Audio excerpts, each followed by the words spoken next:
2008 or 2009 when I was thinking it. And then all of a sudden, 2 years later, the actual book called Shades of Grey came out, and I was kicking myself. And it just would have been so funny because I know for a fact, and this is what happened. I was searching for a book on Amazon a long, long time ago, and I wanted to buy one of the great Dan Brown's book. Well, lo and behold, when I got this package in the mail, opened it up, I was really excited because it was going to be like a first edition of one of Dan Brown's, and I can't think of what the name of it. Angels and Demons, maybe, if that came out in the mid-2000s. Anyway, I really was looking forward to that. I opened it up. There's Dale Brown. The name Dale Brown. I said, what is this? Attention bibliophiles and connoisseurs around the world. Are you in the mood for a perfect pairing? Then join BookIt, the podcast, hosted by Lost City Library. Each week we'll discuss and review all things books, booze, and those fine cigars. Follow and share on social media and listen to our show now streaming on all major platforms. Download, subscribe, and watch on our Lost City Podcast YouTube channel. Visit lostcitylibrary.com for updates, blogs, and merchandise. Please pair responsibly. And you could avenge your parents. Well, that's what he wanted to do, and so he was great at it, and he was tasked with a special assignment, and that assignment was to record the execution of one Saddam Hussein. And as we all know, I believe that was in 2006 that happened. December of 2006, if I'm not mistaken. So he was there recording the footage of the execution taking place. It happened in a square, and I believe there were a lot of people. I think they held a public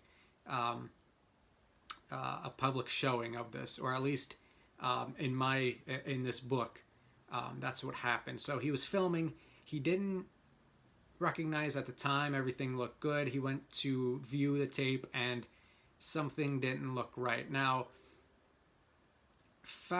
rewind a little bit. The prologue, obviously, all great books, right? All of these thrillers start with a prologue, it seems. Well, I wanted mine to do the same because it starts out with Saddam Hussein, the true Saddam Hussein, about 500 feet in a bunker underneath one of his palaces in Iraq.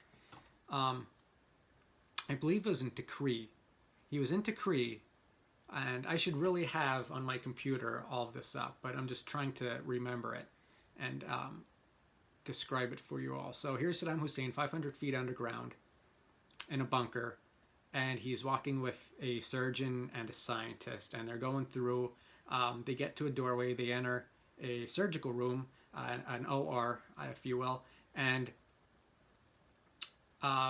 he asks to see the final product. The final product was a duplicate of a mirror image of Saddam Hussein. They took a person really right off the streets that already kind of looked like Saddam. He had this exact build. He had the same weight, etc., same hair.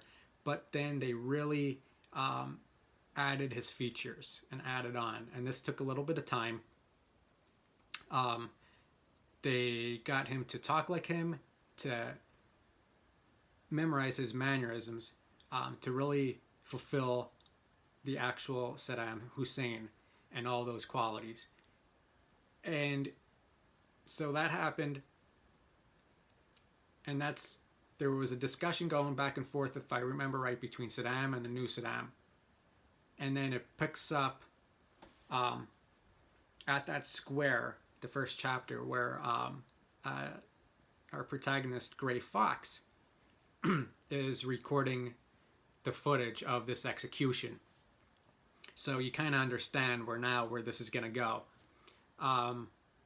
He keeps the tape, but unbeknownst, there was something. He wasn't only supposed to hand it over, he was handing over his life, because there was a faction out to get him within the United States to make sure that this tape and all the people and the witnesses were no longer part of the living.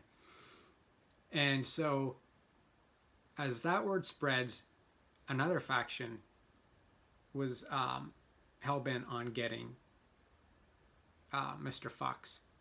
And a lot of things in between happen.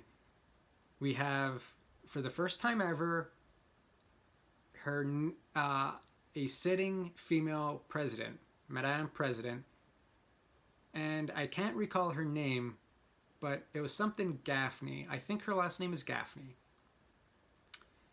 And she has a lot to do with Gray's success